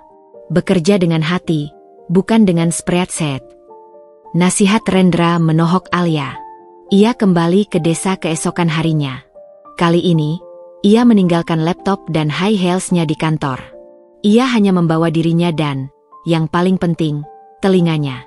Alia menghabiskan sehari penuh, bukan berbicara, melainkan mendengarkan. Ia mendengar keluh kesah para ibu tentang minimnya akses pendidikan, keluhan para pemuda tentang kurangnya lapangan kerja, dan ketakutan para tetua tentang hilangnya budaya mereka. Saat malam tiba, Alia tidak kembali ke kota. Ia menerima ajakan makan malam sederhana dari kepala desa. Ia makan dengan tangan, tertawa tulus, dan berbagi kisah tentang kesulitan masa kecilnya, tentang betapa kerasnya ia harus belajar untuk mencapai posisi sekarang. Malam itu, tembok es yang mengelilingi Alia meleleh. Di tengah keheningan malam di desa, di bawah langit yang bertabur bintang yang tidak pernah ia lihat di kota, Alia akhirnya mengirim pesan kepada Rendra. Subjek, pengakuan dan penyesalan. "Tuan Rendra, malam ini, saya menyadari betapa bodoh dan kejamnya saya di kantor. Saya menyadari bahwa saya menggunakan pekerjaan saya sebagai tameng untuk menyembunyikan rasa tidak aman saya. Saya benar-benar minta maaf atas semua perlakuan saya terhadap Anda, terhadap Bintang, dan terhadap semua staf. Saya terlalu buta oleh kekuasaan dan ambisi. Saya menjadikan orang lain sebagai korban dari ketakutan saya sendiri. Saya siap menerima konsekuensi apapun. Bahkan jika Anda memutuskan untuk memecat saya setelah 6 bulan ini. Tapi tolong, beri saya kesempatan untuk menyelesaikan program ini dengan tulus. Saya ingin menemukan kembali Alia yang tulus. Terima kasih sudah memaksa saya keluar dari sangkar emas saya." Pesan itu adalah titik balik emosional yang sesungguhnya. Itu adalah pengakuan yang Rendra nantikan. Rendra, yang sedang makan malam dengan Bintang, membaca pesan itu. Ia tersenyum, senyum penuh kelegaan. "Kenapa, Rendra? Ada kabar baik?" tanya Bintang, yang melihat ekspresi Rendra melunak. "Ya, Bintang. Ada kabar baik." Seseorang yang keras kepala akhirnya mengakui kesalahan, dan ia melakukannya dengan hati yang tulus, jawab Rendra. "Alia telah menemukan kebenaran yang aku harap ia temukan." Bintang mengangguk. "Aku tahu dia punya sisi baik. Kami semua melihatnya. Tapi dia terlalu takut. Ketakutan seringkali menjadi racun bagi kepemimpinan." Rendra menatap Bintang, matanya penuh kekaguman. "Kamu selalu melihat sisi baik, Bintang. Itu sebabnya kamu sangat berharga." "Kamu juga, Rendra. Kamu adalah orang terkaya yang mau menjadi pesuruh." "Itu juga langka," balas Bintang, kini dengan nada menggoda. Aku melakukan itu karena aku ingin tahu rasanya ditindas, agar aku tahu bagaimana cara memimpin dengan benar. Dan aku menemukan Bintang yang tulus di sana. Ini hadiah tak terduga, bisik Rendra, kini mendekatkan diri. Suasana menjadi hangat dan intim. Pengakuan Alia telah membersihkan beban moral bagi Rendra. Ia kini bebas untuk melangkah maju, baik dalam memimpin perusahaan maupun dalam urusan hati. Rendra meraih tangan Bintang. Aku tidak tahu bagaimana kelanjutan tugas Alia, tapi aku tahu bagaimana kelanjutan kita, Bintang. Maukah kamu makan malam denganku? Besok, bukan sebagai PLT, kepala tim, tapi sebagai Bintang. Bintang tersenyum. Senyum yang lebih terang dari lampu gantung di ruang rapat Alia. Saya akan senang, Tuan Wibawa. Tapi panggil saya Bintang saja. Dan tolong, jangan billboard. Cukup pesan mikroinfluencer untuk makan malam kita. Mereka berdua tertawa, menenggelamkan kenangan buruk tentang Alia si manajer sombong, kini digantikan oleh harapan akan masa depan yang lebih tulus dan penuh empati. Rendra tahu, pembalasannya berjalan sesuai rencana. Beberapa minggu berlalu sejak Rendra menerima pesan tulus dari Alia. Sejak saat itu, Rendra dan Bintang menjalani hubungan yang perlahan namun pasti berkembang. Kencan pertama mereka, yang dijanjikan Rendra, bukanlah di restoran mewah, melainkan di kedai kopi sederhana. Tempat mereka berbagi cerita bukan tentang angka perusahaan, melainkan tentang impian dan ketakutan masa lalu. Rendra, sang pemilik triliunan, menikmati kebebasannya berbicara tanpa topeng. Ia menceritakan bagaimana ia membenci tekanan ayahnya untuk selalu sempurna, yang mendorongnya menyamar. Ayahku ingin aku menjadi dinding granit yang tak tertembus, Bintang. Tapi aku ingin menjadi sungai yang mengalir, menyesuaikan diri dengan setiap rintangan, tapi tetap sampai ke tujuan, ujar Rendra, saat mereka duduk di taman kota yang sepi. Bintang mendengarkan dengan penuh perhatian. Dan kamu memilih jalan yang paling sulit untuk membuktikannya. Menyembunyikan dirimu di balik Randy si magang, demi menemukan kebenaran. Aku mengagumi keberanianmu, Rendra. Kebanyakan orang akan memilih duduk di singgasana. Singgasana itu dingin, Bintang. Yang hangat adalah ketulusan. Dan aku menemukan kehangatan itu darimu, bisik Rendra, menggenggam tangan Bintang. Genggaman itu adalah pengakuan yang lebih kuat dari press release manapun. Di kantor, kabar tentang penyamaran Rendra telah mengubah budaya kerja. Staf yang tadinya takut dan cenderung menjilat kini lebih berani menyuarakan pendapat karena Rendra secara pribadi mendorong transparansi. Namun, fokus utama Rendra tetap pada proyek pembalasan yang ia bebankan pada Alia. Ia secara berkala meminta laporan dari divisi CSR, bukan hanya data, tetapi cerita. Suatu sore, Alia datang menghadap Rendra, tidak lagi dengan air mata penyesalan, melainkan dengan sinar kelelahan yang berharga di matanya. Pakaiannya kasual, dan ia membawa setumpuk laporan yang berbeda dari spreadsheet pemasaran. Tuan Rendra, program pelatihan digital di Desa Mandiri telah menunjukkan hasil positif, lapor Alia, suaranya tenang. Kami tidak hanya menyediakan komputer, tetapi kami fokus pada pelatihan soft skill dan kewirausahaan. Saya mendengarkan saran dari para ibu di sana, dan kami mulai program kerajinan tangan online. Rendra mengangguk. Bagus. Bagaimana tantangan terbesarmu, Alia? Alia menghela napas. Tantangan terbesarku bukan dana, bukan logistik, tapi melawan diriku sendiri, Tuan Rendra. Saya dulu berpikir, uang menyelesaikan segalanya. Tapi di sana, saya harus berhadapan dengan kemiskinan dan harapan yang jauh lebih kompleks. Saya harus belajar sabar, belajar negosiasi tanpa ancaman, dan belajar memimpin tanpa menindas. Alia berhenti, lalu menatap Rendra dengan tulus. Saya ingin meminta maaf lagi, Tuan Rendra. Tapi kali ini, bukan hanya untuk Anda.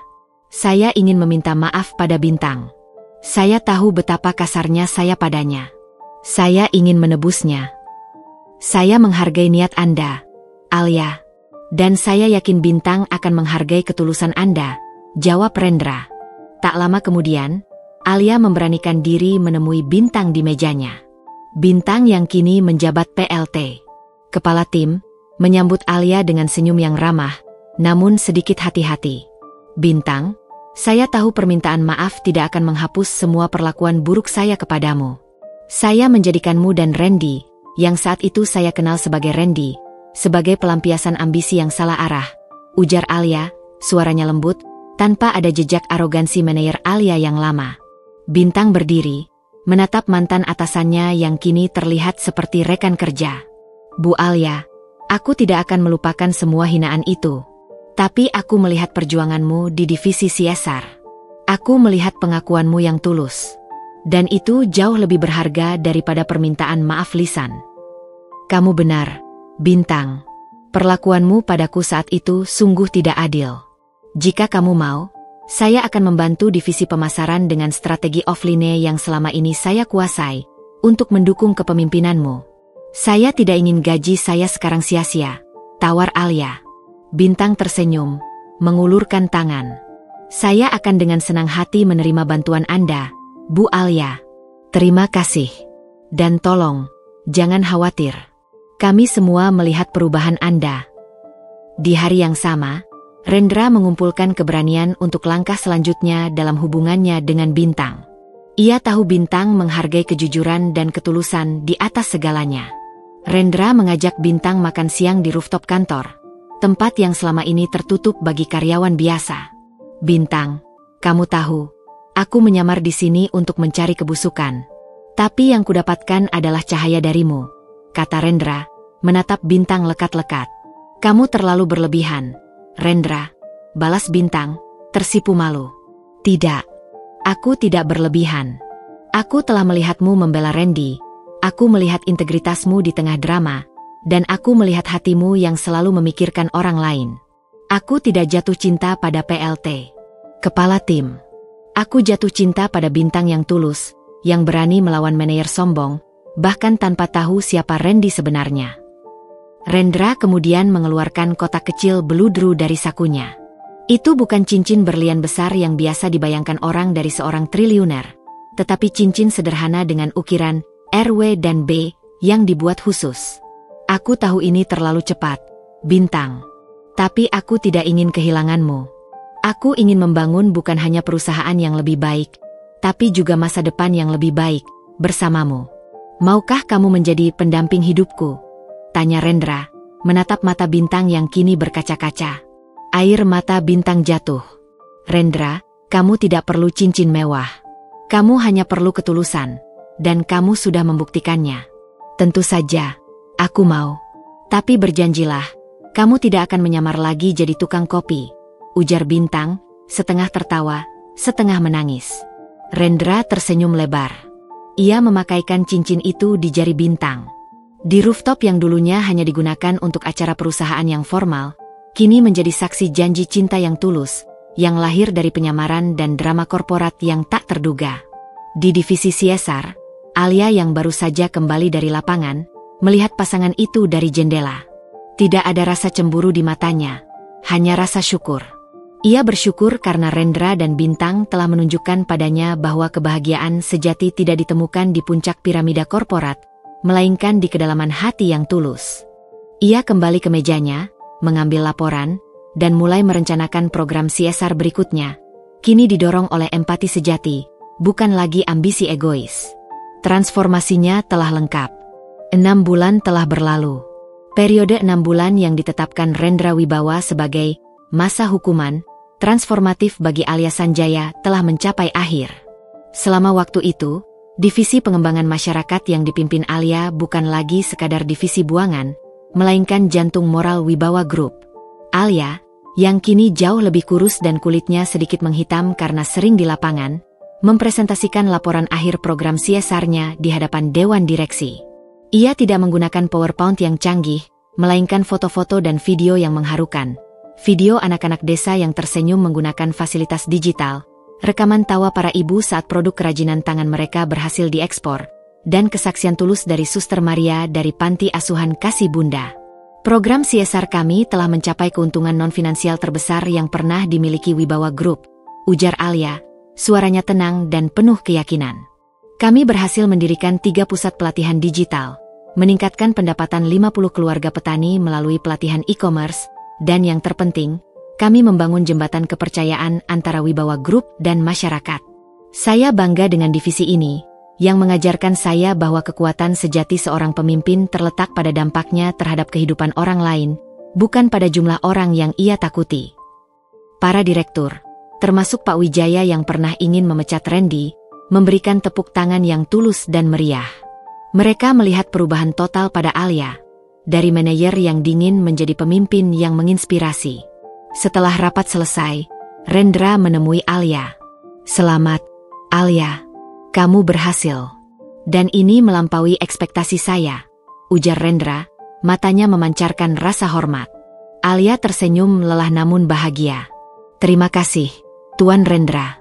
"Atau, Randy, saya benar-benar harus berterima kasih. Saya tahu Anda bisa menghancurkan saya. Tapi Anda memilih untuk membangun kembali saya. Pekerjaan di divisi CSR ini adalah obat pahit yang saya butuhkan. Saya menemukan kepuasan yang tidak pernah saya rasakan dari kontrak pemasaran bernilai miliaran." "Lalu, apa rencanamu sekarang?" 6 bulan sudah berakhir, tanya Rendra. "Saya ingin tetap di sini. Saya ingin menjadikan divisi ini sebagai warisan kebaikan perusahaan. Saya tahu saya bukan lagi manajer pemasaran yang hebat. Saya adalah pemimpin yang lebih baik di sini," jawab Alia tulus. "Dan kamu akan tetap di sini, Alia. Tapi dengan peran yang lebih besar," ujar Rendra. Rendra kemudian merangkul Bintang yang berdiri tak jauh darinya. Bintang kini telah resmi diangkat sebagai manajer divisi pemasaran, membuktikan integritas selalu menang melawan arogansi. "Saya telah mengambil keputusan baru," lanjut Rendra. "Alia, saya menunjuk Anda sebagai Chief Human Impact Officer, CHIO. Ini adalah posisi eksekutif baru, setara dengan COO, yang khusus mengawasi budaya internal, talent management berbasis empati, dan keberlanjutan program CSR. Ini adalah tanggung jawab terbesar dalam memanusiakan Wibawa Group."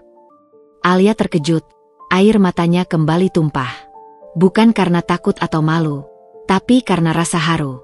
"Tuan Rendra, ini terlalu besar. Saya tidak yakin saya pantas." "Kamu pantas, Alia. Karena kamu sudah membuktikan bahwa kamu tahu apa itu rasa sakit, dan kamu tahu bagaimana cara menyembuhkannya.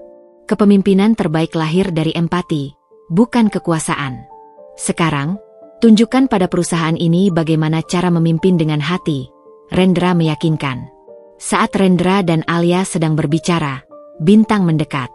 Ia menatap Alia dengan penuh kehangatan. "Selamat, Bu Alia. Saya tahu Anda akan menjadi CHIO yang luar biasa. Saya belajar banyak dari Anda saat Anda menjadi musuh kami," canda Bintang. Alia memegang tangan Bintang. "Terima kasih, Bintang. Saya hutang budi padamu.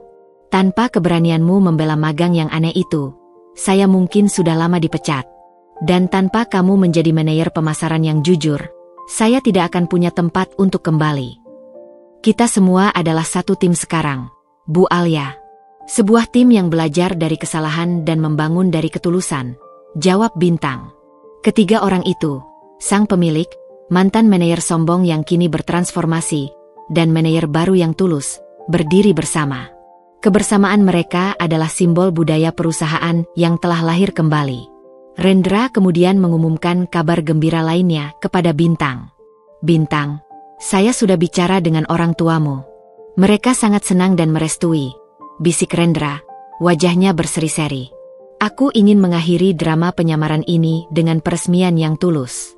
Aku ingin kita menikah, Bintang. Sesegera mungkin."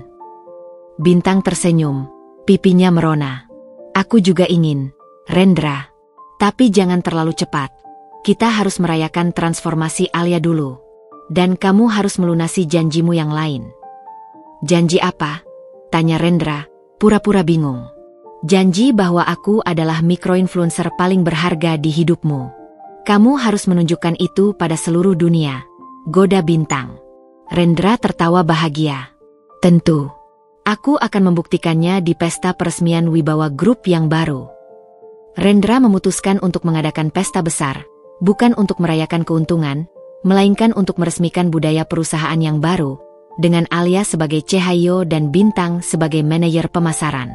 Ini adalah cara Rendra untuk secara resmi menutup buku Randy si Magang dan memulai babak Wibawa Group yang berhati. Malam itu, Rendra dan Bintang merayakan pertunangan mereka. Mereka melihat keindahan masa depan yang mereka bangun bersama. Masa depan yang tidak takut pada kekuasaan, tetapi menghargai kemanusiaan. Alia, di sisi lain, menikmati kebahagiaan sederhana, merencanakan program-programnya dengan senyum tulus. Ia tahu, pembalasan Rendra adalah anugerah terbesar dalam hidupnya. Suasana ballroom Wibawa Group malam itu berkilauan, tetapi bukan karena cahaya kristal di langit-langit, melainkan karena cahaya kebahagiaan yang terpancar dari setiap wajah. Pesta malam itu dirancang Rendra bukan untuk merayakan keuntungan, melainkan untuk meresmikan budaya perusahaan yang baru, yang ia sebut sebagai era empati Wibawa. Di podium utama, Rendra Wibawa berdiri, didampingi oleh dua wanita yang menjadi pilar transformasinya. Bintang, manajer divisi pemasaran yang baru, dan Alia Sanjaya, Chief Human Impact Officer, Cahyo, yang kini memimpin dengan hati. Rendra, dalam balutan setelan terbaiknya, tersenyum hangat. Ia tidak lagi menyembunyikan mata tajamnya di balik kacamata tebal, tetapi pandangannya kini dipenuhi kelembutan. Selamat malam, Bapak dan Ibu sekalian. Saya, Rendra Wibawa, berdiri di hadapan Anda bukan hanya sebagai pemilik perusahaan ini, tetapi sebagai seseorang yang telah menjalani perjalanan penebusan yang tak terduga. Rendra memulai pidatonya, suaranya mantap dan menghanyutkan. 6 bulan lalu, saya menyamar sebagai Randy, seorang magang lugu. Saya melakukan itu karena saya merasa perusahaan ini, meskipun kaya raya, telah kehilangan jiwanya. Saya mencari kanker arogansi, dan saya menemukannya. Namun, di tengah penindasan dan kepalsuan, saya juga menemukan dua hal terpenting: integritas sejati dan potensi kemanusiaan yang tersembunyi. Lanjutnya, matanya menatap Bintang dan Alia bergantian. Rendra melirik Alia. Saya ingin berterima kasih kepada Alia Sanjaya, yang berani menjalani pembalasan dari saya. Pembalasan yang saya berikan bukanlah pemecatan, melainkan kesempatan untuk menemukan jati diri. Alia, kamu membuktikan bahwa kecerdasan yang disandingkan dengan empati adalah kekuatan yang tak terkalahkan. Saya bangga memperkenalkan Alia sebagai Chief Human Impact Officer kita, yang akan memastikan setiap keputusan Wibawa Group didasarkan pada hati nurani dan dampaknya pada masyarakat. Alia membungkuk, matanya berkaca-kaca. Tepuk tangan membahana, bukan lagi tepuk tangan formal, tetapi tepuk tangan yang tulus mengakui transformasinya. Kemudian, Rendra meraih tangan Bintang, yang kini mengenakan gaun anggun, cincin pertunangan sederhana yang berkilauan di jarinya. Dan terakhir, saya ingin memperkenalkan wanita yang mengajarkan saya bahwa cinta sejati adalah keberanian untuk membela yang lemah, ujar Rendra, menatap Bintang dengan penuh cinta. Di saat semua orang takut pada manajer sombong yang menindas, Bintang, PLT, kepala tim pemasaran saat itu, dengan berani membela Randy si Magang. Bintang, kamu bukan hanya manajer pemasaran yang hebat, tetapi kamu adalah jembatan moral perusahaan ini. Rendra kemudian memeluk Bintang, lalu menoleh kepada para tamu. Perjalanan saya sebagai Randy mungkin sudah berakhir, tapi saya menemukan hal terpenting, kehangatan dan kejujuran di sini, bersamanya. Kami akan segera menikah, dan saya harap Wibawa Group bisa menjadi keluarga besar yang merayakan kebahagiaan kami. Pesta itu kemudian beralih menjadi perayaan pertunangan Rendra dan Bintang. Di sudut ruangan, Alia didekati oleh Pak Wijaya, direktur operasional yang pernah ingin memecat Randy dan Alia. Alia, saya tidak tahu harus berkata apa. Saya sangat menyesal atas semua keputusan terburu-buru saya. Kamu dan Tuan Rendra benar-benar mengubah cara saya melihat kepemimpinan, ujar Pak Wijaya, nada suaranya tulus. Jangan khawatir, Pak Wijaya, balas Alia lembut. Kita semua belajar. Kita semua pernah membuat kesalahan karena ketakutan. Saya hanya beruntung Tuan Rendra memilih untuk mengajari saya, alih-alih menghancurkan saya. Tak lama, Rendra dan Bintang menghampiri Alia. Bagaimana, Nyonya Cahyo? Program CSR sudah rampung. Apa program pribadi Anda selanjutnya? Goda Rendra. Alia tersenyum. Program pribadi saya adalah memastikan Anda dan Bintang bahagia. Dan juga, saya sudah mulai mengajar di panti asuhan kasih bunda secara teratur. Saya menemukan kedamaian di sana. Bintang memeluk Alia. Kami sangat senang untukmu, Bu Alia. Terima kasih sudah menjadi rekan kerja dan sahabat yang jujur sekarang. Di tengah keramaian, Rendra menarik Bintang ke samping. Tugasmu sudah selesai, Tuan Wibawa, bisik Bintang, menatap cincin di jarinya. Tugas Randy sudah selesai. Sekarang tugas Rendra dimulai. Tugas untuk memastikan bahwa perusahaan ini selalu memiliki hati, jawab Rendra. Tapi ada satu hal yang belum kamu jelaskan, Rendra, goda Bintang. Kenapa kamu harus bersikap lugu dan canggung saat menjadi Randy? Padahal kamu bisa meretas server dalam hitungan menit. Rendra tersenyum penuh rahasia. Karena aku harus menjadi yang paling lemah, Bintang, untuk menarik perhatian manajer sombong itu. Aku harus menjadi target paling empuk, agar arogansinya keluar tanpa filter. Jika aku menunjukkan sedikit saja kecerdasan di awal, dia akan langsung memecatku. Aku harus memberinya alasan untuk terus menindas, sampai dia melakukan kesalahan fatal yang tidak bisa dimaingi oleh arogansi lagi. Kamu benar-benar dalang yang brilian, kata Bintang, menggeleng takjub. Dan kamu adalah hadiah tak ternilai dari permainan itu, balas Rendra, mencium kening Bintang dengan lembut. Beberapa bulan kemudian, di sebuah kapel kecil yang indah, Rendra dan Bintang melangsungkan pernikahan sederhana, jauh dari sorotan media. Alia Sanjaya menjadi salah satu saksi pernikahan. Senyumnya paling tulus di antara para tamu. Wibawa Group tidak lagi dikenal sebagai perusahaan teknologi kaya raya, tetapi sebagai perusahaan yang dipimpin oleh hati. Di bawah kepemimpinan Rendra, didukung oleh integritas Bintang dan empati Alia, perusahaan tersebut tumbuh secara eksponensial, membuktikan bahwa etika dan keuntungan bisa berjalan beriringan. Rendra berhasil membangun warisan baru, bukan sekadar kekayaan, tetapi budaya kerja yang memanusiakan. Rendra Wibawa, sang pemilik, akhirnya menemukan kebahagiaan sejati dan cinta tulus, sebuah akhir yang sempurna dari pembalasan tak terduga pada manajer sombong, yang ternyata adalah pembelajaran terpenting dalam hidupnya. Tamat.